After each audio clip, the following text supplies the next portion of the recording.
Previously, in Uncommon, Book 1 in the Chronicles of the Common series, Eva discovered that she wasn't exactly human and can no longer return to Earth, leaving her only one path, to join the crazy Isadora to save the Hada. And now, Chapter 5, Eva. "Are we there yet?" I whined. Isadora giggled. "I don't think so. Where are we going, by the way?" "Yeah, Will, where are we going?" Isadora asked. "We're going to hitch a ride on a harvester. That one over there," he pointed forward and slightly to the left, "is nearly full. Then it'll go back to the processing facility. There's a transport hub near the plant." "Just to clarify, you mean that big thing with the large, sharp, deadly-looking blades along the bottom?" I asked. "That's exactly what I mean," Will answered, smiling over his shoulder. "Yippee!" The crazy little clone jumped in the air with the enthusiasm of a cheerleader hyped up on chocolate-covered espresso beans and a dozen highly caffeinated energy drinks. "We're gonna jump on the hovering death trap. Don't trip." "You're having fun again, aren't you?" I asked. "So much fun!" Isadora clapped and skipped in the direction of the harvester. This was the worst idea I had ever heard, but I couldn't help grin at the woman's excitement. Will rolled his eyes at his partner's antics. Deciding to embrace the enthusiasm, I jogged to join Isadora. We shared a quick glance and a grin, then took off at a run for the harvester, leaving Will to chase after us. We laughed wildly, dodging leaves and darting between stalks, racing to our destination. The rustling of the purple plant sent plumes of violet dust billowing into the air. The sweet berry scent filled my lungs and perfumed our hair. "When we get to the harvester, follow directly behind the cylinder. Jump onto the back ledge," Isadora shouted. I gave her a thumbs up, too out of shape and out of breath to verbalize my acknowledgement. We sped past the last line of the tall stalks and raced into the clearing.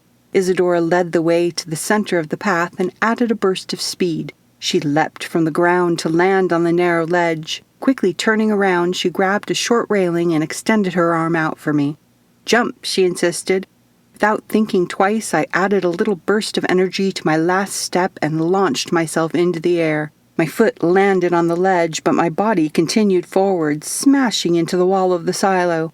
Rubbing my squished nose, I turned to join Isadora, holding out our hands for Will. He easily cleared the ledge, gripping our hands to steady himself. Isadora sat on the narrow walkway and leaned her back against the towering silver silo, then patted the ledge on either side of her. Will and I sat down to join her, each of us taking a moment to marvel at our accomplishment. The harvester emitted a soft hum that was nearly overpowered by the rhythmic sweep of blades cutting through the stalks. The sun gleamed off the granite mountain range, growing smaller in the distance. A cool breeze wafted from the base of the machine as it swept the stalks from their base and sucked them into the silo. Catching my breath, I closed my eyes to relish the draft across my face. I propped my loose ponytail on top of my head to dry the drenched hair beneath. The excitement eventually subsided, and I quietly relaxed into the vibrations running through the silo at my back. This was my new life. In the last 24 hours, I had been hit by a snowplow, pushed off a bridge, fallen through a portal, experienced a surreal dream with hot eye candy, crashed in another star system, met a few aliens, escaped an exploding rebel base, and jumped onto moving farm equipment. I was having the time of my life. That is, when I wasn't terrified out of my mind.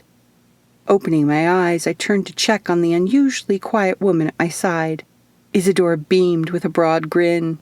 "I've always wanted to do that." "We definitely screwed up your cloning," Will said, laughing at her wicked grin. I chuckled. "So, little alien rebels, is the next part of our plan just as daring?" "Plans, plural," Will said, his smile turning into a frown. "Isadora's mission is the Hada. My mission is Earth. We'll be separating at the transport hub." "Okay." I'd hoped we would be staying together. 2 rebel clones had to be better protection than one homicidal little psycho. Despite the woman's ability with a gun, I wasn't entirely certain Isadora could keep herself alive unsupervised. I watched the fidgeting clone who was decidedly avoiding eye contact. "So, what's our plan, Isadora?" "I already told you, to save the Hada," she replied with an innocent smile. "Be more specific," I said dryly. "To leave Vatis Rosana, then save the Hada?" Isadora croaked. Will tried to contain his laughter. "You two have a few hours to come up with something. Good luck, Eva." Convincing the crazy clone to sit down long enough to formulate a real plan was like wrangling oil-slicked pigs at the county fair. I may be forced to trust these people, but I was not about to head into some crazy mission without a solid plan. I'm not much of a fly-by-the-seat-of-your-pants type of girl. We had two simple objectives: escape Vatis Rosana and find a Hada refugee camp. Isadora was confident in the second half of our mission. Through her years of scribing, she knew dozens of locations for the various Hada camps. It was the first part of the mission that posed a problem. Aside from the Earth Guardians, not a single Vatis had left Vatis Rosana. Ever. For the millionth time over the last hour, I debated asking to join Will on his return to Earth. Possible execution be damned. Will's mission was simple by comparison. His objective was to go back to Earth and recruit other Guardians to stop killing the Hada refugees who were immigrating to Earth for protection. It was a noble goal and flew in the face of everything he had sworn to uphold. However, Will did not have the same challenges of leaving Vatis Rosana that Isadora and I faced. He simply had to go to work and pop through the portal to Earth, then not return. We had no such portal that led directly to a Hada camp. I suggested we stow away on a departing ship. However, all ships and shuttles visiting the Vatis system were strictly monitored and screened for Vatis life forms. Isadora would set off the alarms. Will had suggested we kidnap a visiting Matri witch or fae and force them to create a portal.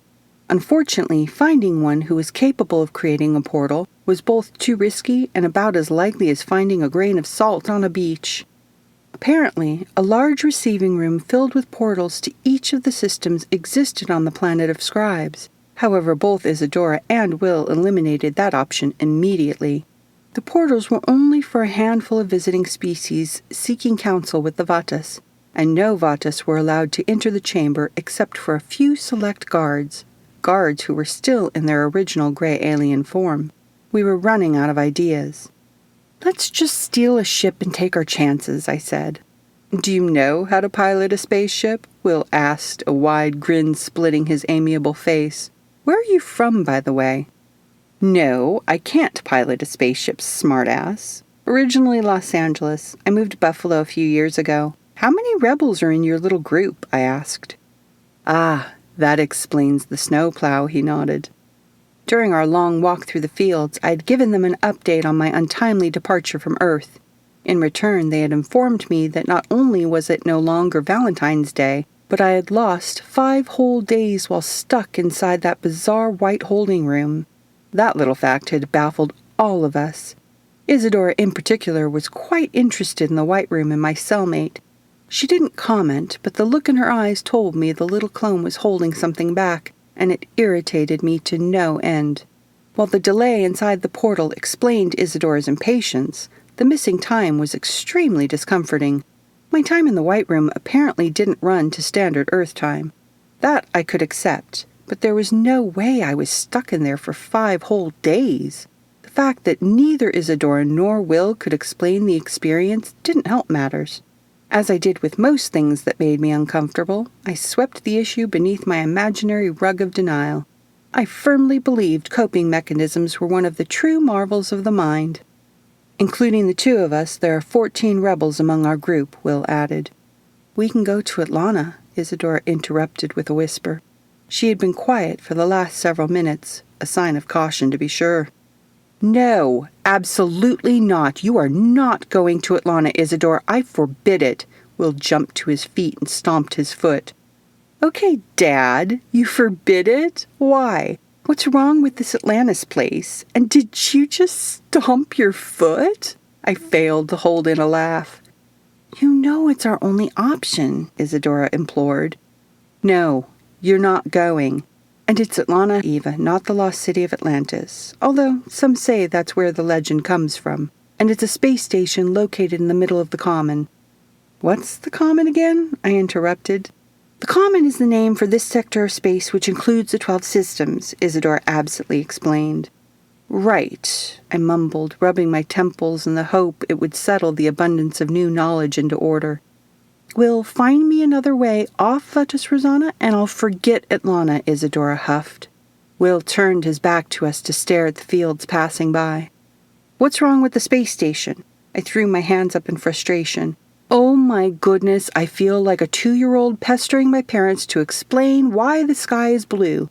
Is there a handbook or something I can refer to? I asked.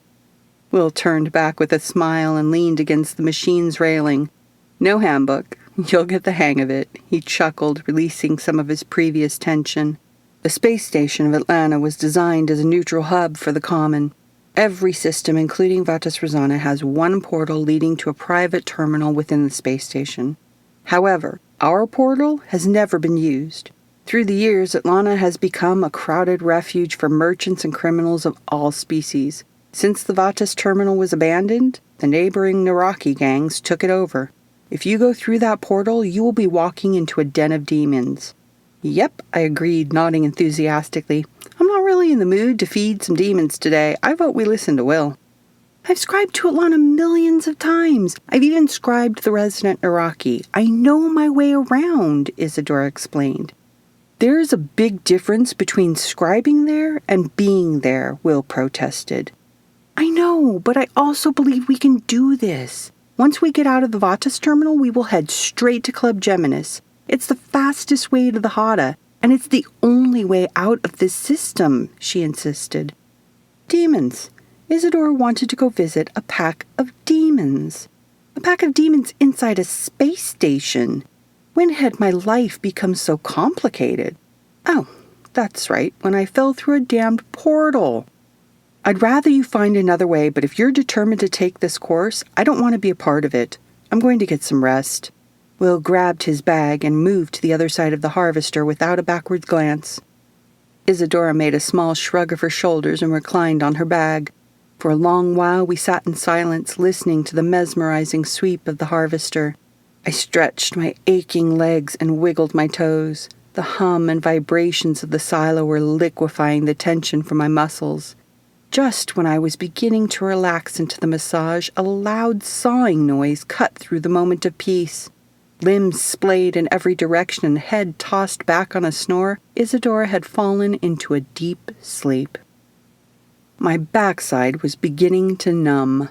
Will had warned the trip to the processing plant would take a while. By my estimation, the ride had been significantly longer than a while. Roughly an hour after my companions had fallen asleep, the harvester silo was full. The lights and blades turned off, and the contraption rose above the fields to make its way back to the processing facility. Unable to sleep, as was my usual pattern, I kept watch over the 2 clones. The purple fields turned into orchards of pink fruit. The orchards passed into vineyards of orange berries. The vineyards then changed into acres of golden grains. The sun never set, the moon never rose, if the system in fact had a moon. The hours dragged with little interest. I ate, reorganized my pack, and read from my tablet until the battery died. The worst had been finding a way to relieve my bladder. Stripping my pants to my knees, I hung my bare rear over the edge of the harvester, hovering 10 feet in the air. I had no intention of doing that again. A large structure, which I assumed was the processing plant, grew closer on the horizon. After being alone in my thoughts for hours, I decided it was time to wake my companions and reached over to shake Isadora's shoulder. The woman woke with a start, her hair misshapen and a confused look on her face. I think we're almost there, I said. She stretched and gave a yawn. What time is it? I have no idea. It's been the middle of the day since I arrived. It's the way the planets are connected. She gave another yawn. We have 60 hours of daylight and the same in night. Isadora looked to the approaching facility. You should have woken me sooner. We have a few things to do first. We're going to Atlanta, aren't we? I asked. Yep, that portal is the only way out of this system. Trust me, this isn't the first time I've considered leaving, Isadora said and began to eat her breakfast of fruit. Do you really think we can handle a bunch of demons without dying? I asked. Oh, sure. It's just a few little Naraki. It's not like I'm suggesting we storm Heliash Prime. Heliash? That sounds like a potato dish, I mumbled. Isadora giggled. It's the demon homeworld. Don't worry, we aren't going anywhere near there. She waved off the comment and her wicked grin returned. This is going to be so much fun. You do know you're a little crazy, right? So you've said. Maybe I am, but sanity is overrated. Isadora jumped to her feet, tossed her fruit over the edge of the harvester, then held out her hands to help me stand. Come on, get dressed. We don't want you to stand out like a sore toe. Sore thumb, I corrected. Same thing, she shrugged. No more human clothes for you. She opened my provided duffel and handed me a gray bodysuit matching her own. I took the soft bundle and raised an eyebrow at her. Some privacy? Where am I going to go? Isadora motioned to the small ledge on the harvester. Besides, I've seen you naked in a mirror, in the shower, having sex. Ew! Boundaries, Izzy! You are never allowed to mention that again. I was filing that comment very, very deep under my now bulging rug of denial. Did you just call me Izzy? You gave me a nickname? Isadora looked momentarily shocked and then threw her entire body at me, clinging to me in a tight hug. Oh my God! Less than a week ago, I didn't even have a name. Now I have a nickname, too. I love you so much right now. Okay, boundaries, remember? I couldn't help but chuckle at the woman. What do you mean you didn't have a name? Vatas don't have names. We have numbers, Izzy said, still wrapped around me like a codependent octopus. I was 8748-2342-8. When I recloned, I picked the name Isadora. Numbers. These people were nothing more than numbers. I had the sudden urge to give the wacky woman an alien birthday party and shower her in gifts. What did someone give an alien clone for a recloning birthday? Okay, Pinocchio clone, let's get this show on the road, I said, awkwardly patting the woman on the back. After a few more uncomfortable moments, I was finally able to extricate myself from the little clone. Kicking off my boots, I turned my back on the woman for what little privacy I could manage. The bodysuit appeared to be split down the front, requiring the wearer to step into the legs before pulling up the top. After peeling off my blue jeans, I stepped into the lower half of the bodysuit and pulled it over my hips. It was tight, but seemed to be one size fits most, stretching to accommodate my thighs and ample rear. I removed my warm sweater and t-shirt, then began to feed an arm through the bodysuit when a quick intake of breath sounded from behind me. Isadora put a hand on my elbow, halting my dressing. I knew it! Isadora clapped and jumped in place. This proves you were meant to be here. What? I twisted in an attempt to get a look at my back. I didn't need to look far. Wrapped around my right shoulder and bicep were lines and circles with more circles inside, and strange symbols that looked vaguely like Arabic or Hindi, possibly even Sanskrit. The white room suddenly flashed to mind. I had been standing in front of the glass wall when an agonizing pain seared my back. It felt like I was being flayed alive. Instead, it looked as though I was getting some supernatural tattoo. That's new, I said nervously. I think that happened in the White Room. What the hell is it? Do you recognize it? Yes, of course I do. It's a map of the Common. I've never heard of a portal leaving anything on a traveler, but that White Room wasn't exactly normal. Isadora pushed aside my ponytail and traced down my back, pausing a few inches below my left shoulder blade. Interesting. What's interesting? I asked nervously. Well, the center of the Common isn't properly centered on your back. Right now, Vatasrasana is in the middle, but it should be Jevameru. On your arm is the ancient symbol for Sashana Fe. Prithia is most likely on the back of your left leg or hip. I wasn't looking then. This is amazing. I think the map might move. I'm a human compass? I asked in a disbelieving shriek. Isadora giggled. Nope, you're a Hada compass. We should check it again on Atlanta. The station is very close to Jevameru. If the tattoo does move, then the map should be centered when we get there. I am not disrobing in a den of demons, Izzy. Not there. When we get to Club Geminis, Isadora laughed and gave me a shove. Get dressed, and do not show this tattoo to anyone, not under any circumstances, ever. Why? If it isn't moving right now, won't people just think it's a normal tattoo? I asked. Isadora's laugh sounded oddly forced. Not a chance. It's written in the language of the gods. So it's written in some ancient dead language. That's not unusual. People on Earth have tattoos of hieroglyphics. That's essentially a dead language. Yeah, well, we're not in Prithia. This language is not used in the common. You need to keep it hidden. Why do I get the feeling you're not telling me something, or several somethings? I grumbled the question and continued to dress, pausing when I realized the suit was missing a crucial element. There's no zipper. Isadora turned me around and connected a snap at the collar of the bodysuit. Instantly, the two sides of the gaping suit crawled over my body, joining together to seal me inside. The sensation was constricting and uncomfortable.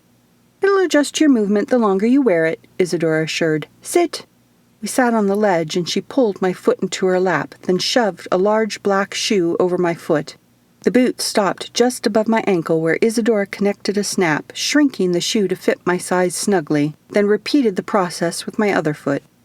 This is going to make you angry, but you're right. I'm not telling you everything. Isadora took a deep breath, her lips thinning into a small smile. There are things I don't know, like the White Room. Things I can't tell you yet, and things I suspect but don't want to voice until I have proof. But I promise I will never lie to you, and I will never willingly betray you. I know you have trust issues, and you don't entirely believe everything that's happening. I'm just asking for a little patience. I take my role as your guardian very seriously, and I will do everything in my power to protect you. But I also want to be your friend. You and me, we're in this together. Neither of us really knows what it's like out there. I'm going to need you as much as you need me. I was momentarily stunned by the crazy little clone's serious speech. The fact that she hadn't once bounced on her toes or clapped her hands was a testament to her sincerity. It annoyed me that she was keeping secrets, especially since Isadora apparently knew everything there was to know about me. But her honesty was refreshingly welcome. If I were being honest with myself, one more big reveal might just throw me over the edge. Patience was a small price to pay for both sanity and friendship. All right, I can be patient, but if you truly want to be my friend, then you know I expect the truth eventually. As soon as we're safe with the Hada, I'll tell you everything, Isadora agreed. Deal. Thank you, Izzy. I held out a hand. The little clone pulled me into a tight hug. Thank you, Eva. She made a little sniffle, then pushed back. Now, let's get ready for our adventure. She began to dig through my duffel bag. I folded my earth clothes and watched as Izzy pulled out and returned item after item in her hunt. What is all this stuff? I asked. Water, medical supplies, Naraki antivenom, flashlight. She finally came up with a small silver tube in hand. And scent mask injectors. Hold out your arm. She twisted a dial at the bottom of the tube, then pressed the other end to my exposed wrist.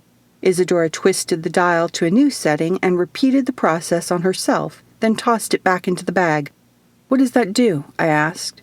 Some species have excellent noses, Kedi and Naraki in particular. That's shifter and demon to you former humans. This will hide our real scent and make us smell like whatever we want. That's how the Prithia Guardians camouflage on Earth. I made you part Matri and part Fae. I probably should have asked what you wanted to be first. Oh well, it's done now. Mine's part Matri and part Kedi. It should last roughly 4 weeks. Why did you pick Matri and Fae for me? Your hair. Fae always have long hair, and it seemed to fit you. Matri because I only packed clothes for us to masquerade as witches. She made another shrug of her shoulders. I pulled my long, dark brown, loose ponytail over her shoulder and examined the ends. It somehow looked longer. Was that even possible? Don't be crazy, Eva. I threw the mane back over my shoulder and began to stuff my clothes into the duffel. Okay. Isadora rubbed her hands together, giving me the impression of a maniacal evil villain. The plan. We're going to take a transport to that planet. She pointed to the one looming overhead. Then, we need to find our way to the citadel that holds the portal. There are a lot of original Vatas on planet Artha, and we need to blend in. Try not to draw attention to yourself. Just follow my lead. How are we supposed to blend in with gray aliens? I was skeptical the bouncing ball of excitement that was Isadora could blend in anywhere. There are humans and other forms there as well. Not many, but not so few that will stand out. The important thing is to look serious, like you're intently going somewhere. She waved away the concern. Inside the dome is where the portal is kept, and there will be a blue circle on the floor. No matter what happens, we need to get inside that blue circle together. Once we cross the circle's threshold, a shield will rise, and we will be protected inside. From there, we can activate the portal. How long will this little journey to a citadel on another planet take exactly? Because I think this harvester ride has permanently flattened my butt. Isadora giggled. It'll be much quicker. If the harvester is a human lawnmower, then the Vatas transports are like a Concorde jet. I used to travel the Halo just for fun. Is all of your human knowledge from scribing me? I asked. Mostly, yes, she admitted. But not all, Will said on a yawn, returning to our side of the harvester. His hair was askew, and he had a wrinkled imprint on the side of his face from whatever he had used as a pillow. He threw his arms out on a stretch, then continued. Some things are widely known through the common, shared by travelers who have snuck through natural portals to Earth. English, for example. He sat down to join us and handed me a piece of fruit from his bag. When space travel became widely used, the systems needed a neutral form of communication. It was agreed that they would use a Prithvi language. English was selected since most natural portals go to the British Isles. For some reason, natural portals like islands, he shrugged. We've also adopted the human calendar, measurements for time, currency, and the metric system. These are all known as Prithia Common, or PC for short. We're almost there. Once we're in public, I need you to stop asking questions. You seem to ask a lot of questions. So why don't you get them all out now? Isadora suggested. Stop harassing the new girl. Every time I go back to Earth, I have a million new questions myself, Will defended. Thank you, Will. I'm sure a dozen will pop up between now and the portal, but here's my big one. What if we get separated or caught? I asked. Then we're dead? I'd rather not be dead, she stated. I'm sure you'd rather not be dead. And if you die, then I have to die. I can't let my charge die before her guardian. Yeah, that can't happen. So we're just going to have to stay together and not get caught. Got it. Stick together and don't get dead. Simple plan. I like it. I agreed, not feeling any more confident in our plan. So, you're going to Atlanta? Will asked with a frown. Yep, Isadora replied cheerily. Are you sure you don't want to come with us? I asked hopefully. Will stared at Isadora. I wish I could, he quietly replied. His eyes softened and his lips thinned in a sad smile. He memorized her face as if this were the last time the two would ever see each other again. For all I knew, maybe it would be. None of us had plans to ever step foot on this planet again. If they were in fact clones that had lived millions of years, even clones with emotions and memories that had been stripped over time, this had to be a difficult separation for them both. I wasn't the only one feeling a little lost and unsure of my footing. I watched as the two friends silently came to peace with the fact that their lives no longer followed the same path. Subscribe to continue listening and discover if Eva and Izzy are able to make their way to the space station at Lana. If you liked what you heard, the Uncommon ebook can be purchased at all major retailers for only 99 cents. Thank you for listening.